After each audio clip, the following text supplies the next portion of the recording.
Peregrinos da jornada, a paz do Senhor Jesus, como é que vocês estão?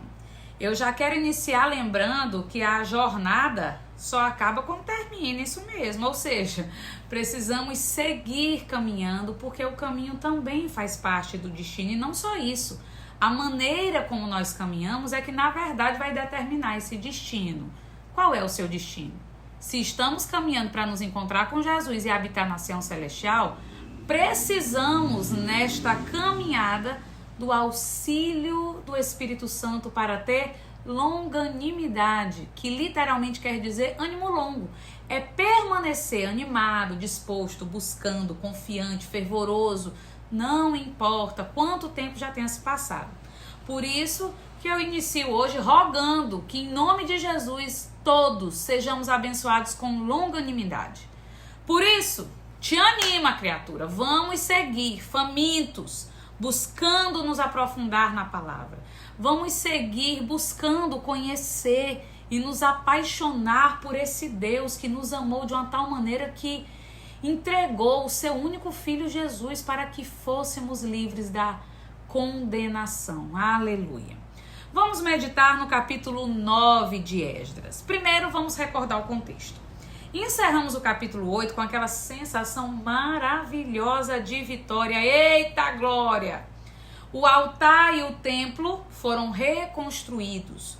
O rei persa colocou os adversários no lugar deles, os samaritanos, e ainda os ordenou ajudar no financiamento da reconstrução do templo, porque Deus não é gente não.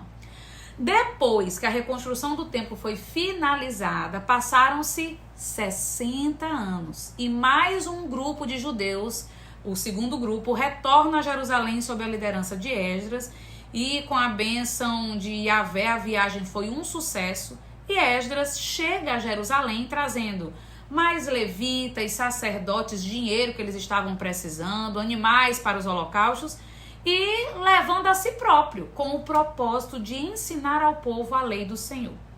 Ou seja, estamos em um momento na história do povo de Israel onde aparentemente vai tudo muito bem, obrigado. Apesar, claro, de ainda serem um povo dominado por outro reino, no caso aqui, o Império Persa. Mas logo no versículo 1 do capítulo 9, quando Esdras vai se atualizar sobre a situação espiritual de seu povo, vem a bomba, porque estava tudo tranquilo demais para ser verdade. Leia comigo o versículo 1.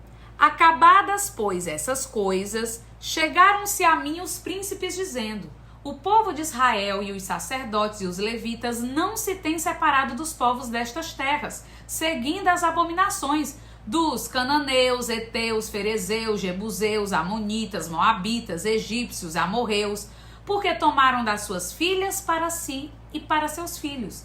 E assim se misturou a semente santa com os povos destas terras, e até a mão dos príncipes e magistrados foi a primeira nesta transgressão. Não, vocês não estão entendendo. O povo de Israel sofreu mais do que sovaco de aleijado 70 anos no cativeiro da Babilônia, justamente porque ao se misturarem com outros povos, eles acabavam assimilando e incorporando os costumes dos pagãos. E terminavam o quê? Transgredindo os mandamentos do Deus de Israel. Porque não adianta. As más companhias corrompem os bons costumes. Alguns estudos modernos, inclusive, vão dizer que você acaba se tornando reflexo das pessoas com quem você mais convive.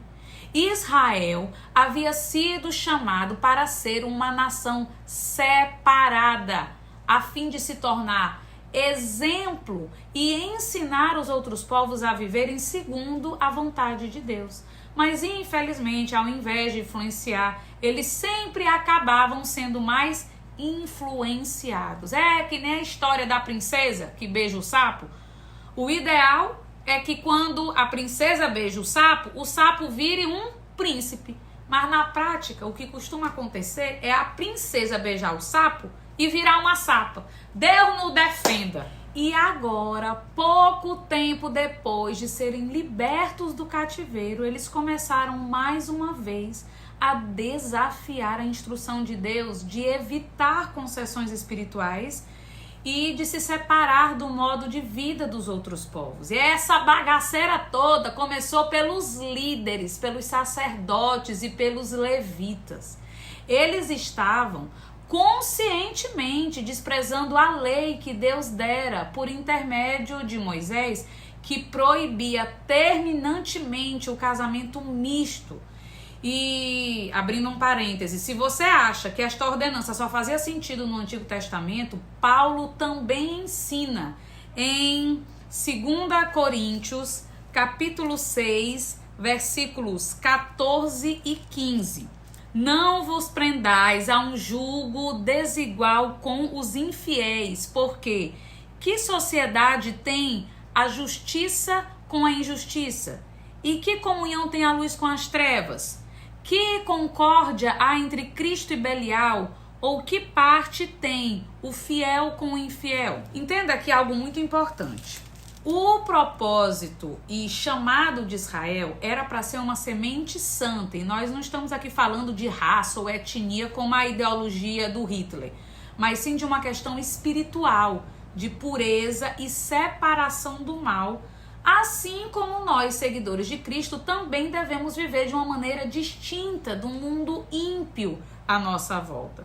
Por isso que nós somos chamados lá na carta de Pedro de nação santa, povo adquirido, tesouro particular de Deus. Eu sei que há um custo nisso. E que custo é esse? O de sermos muitas vezes desprezados por este mundo. Mas é porque se buscamos ter uma vida consagrada a Deus, mesmo que a gente não abra a boca para falar nada, a nossa conduta testifica que as obras dos homens que não querem obedecer a Deus são o quê? São más. E Esdras, quando ouve essa notícia, quase entrou em depressão. Veja o que ele mesmo diz no versículo 3.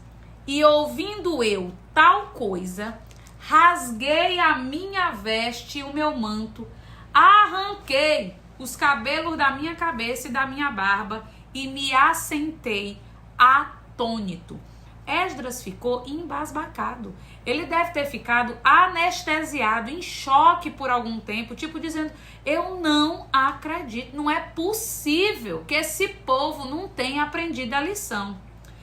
Penso eu que o Esdras era mais calminho, porque em um primeiro momento ele não explodiu. Não, ele ficou em choque, atônito, sem falar. Se fosse eu teria aberto o berreiro e dito, Senhor, esse povo não tem mais jeito não, larga todo mundo no cativeiro de volta para ver se eles aprendem, porque não é possível. Mas Esdras, que era mais crente do que eu, ô Jesus, eu chego lá. Esdras se põe de joelhos e como um líder piedoso e temente, ele levanta suas mãos aos céus e ora. Vamos conferir nos versículos 6 e 7. Leia comigo. E disse, meu Deus, estou confuso e envergonhado para levantar a ti a minha face. Meu Deus, porque as nossas iniquidades se multiplicaram sobre a nossa cabeça e a nossa culpa tem crescido até aos céus. Desde os dias de nossos pais até o dia de hoje estamos em grande culpa. E por causa das nossas iniquidades fomos entregues, nós, os nossos reis, os nossos sacerdotes, nas mãos dos reis das terras. A espada, ao cativeiro, ao roubo e à confusão do rosto, como hoje se vê. Ou seja, Esdras levanta a sua voz em uma oração de confissão, ainda que ele mesmo não tenha cometido aquele pecado. E este é um exemplo lindo do sentimento que os verdadeiros ministros, líderes ou pais de família deveriam ter ao verem seu povo e seus filhos enveredando por caminhos contrários à vontade de Deus. A questão é que Esdras sabia o que estava em jogo e nós também precisamos ter consciência que a eternidade dos nossos filhos, amigos, líderes, conhecidos e até mesmo adversários é o que está em jogo. Por isso mesmo é que nos levantamos em intercessão por eles. Esdras continua sua oração de confissão. Leiamos o versículo 9. Porque servos somos, Porém, na nossa servidão, não nos desamparou o nosso Deus, antes estendeu sobre nós beneficência perante os reis da Pérsia para revivermos e para levantarmos a casa do nosso Deus. Versículo 10. Agora, pois, ó nosso Deus, que diremos depois disso? Pois deixamos os teus mandamentos. Versículo 14. Tornaremos, pois, agora a violar os teus mandamentos e a nos assemelhar com os povos que praticam abominações? Não te indignarias tu assim contra nós, até nos consumires completamente, até que não ficasse resto nem alguém que escape? Esdras estava se sentindo envergonhado, profundamente entristecido por causa do pecado do povo, porque ele possuía um profundo senso da santidade, do amor, mas também da justiça de Deus. Então, ele ora com humildade, confessando o pecado do seu povo, porque ele entendia que ao desobedecer à palavra de Deus, o povo estava comprometendo a graça, o amor, a bondade e a proteção que Deus havia demonstrado ao tirá-los do exílio. E aqui todos nós aprendemos uma importante lição. Cientes do nosso pecado, não devemos querer justificá-lo. Sim, o nosso Deus é amor, mas também é um Deus santo. Ninguém faz Deus de besta. O caminho mais curto para que a graça e a misericórdia de Deus se derramem sobre nós é uma confissão sincera. Dê nome aos seus pecados. Pare de colocar a culpa dos seus erros nos outros, nas circunstâncias, na liderança da igreja, no governo. Quando pecamos, é contra Deus que pecamos. Não faça como Adão, que quando questionado por Deus, colocou a culpa no próprio Deus, dizendo: não, a mulher que tu me deste é que me levou a comer do fruto. É que nem o homem que cai em adultério e bota a culpa todinha na mulher que o seduziu, como se ele não tivesse vontade. Se queremos alcançar a misericórdia infinita do Senhor, precisamos admitir o nosso pecado.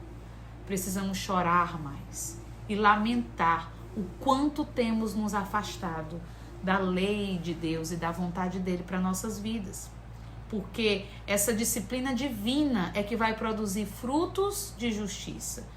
E além de confessarmos os nossos próprios pecados, que também nos levantemos em intercessão por nossa família, nossos amigos, pela nossa igreja, por aqueles que fazem aquilo que não sabem o que estão fazendo, que nos levantemos pelos nossos governantes, pela nossa nação. Seja você no meio desse caos uma voz que se levanta rogando a misericórdia de Deus. Quem sabe por sua intercessão Deus poupe alguns lós da vida de serem destruídos quando a ira de Deus se derramar sobre a terra. Seja um Esdras, seja um Abraão, e guarde esta palavra no seu coração. Não tenha medo de se humilhar debaixo da potente mão de Deus, porque essa mão que nos abate, que nos esmaga, que nos quebra e nos corrige, é a mesma mão que nos sara, nos abençoa, nos protege, nos salva e nos exalta. Deus abençoe a sua vida.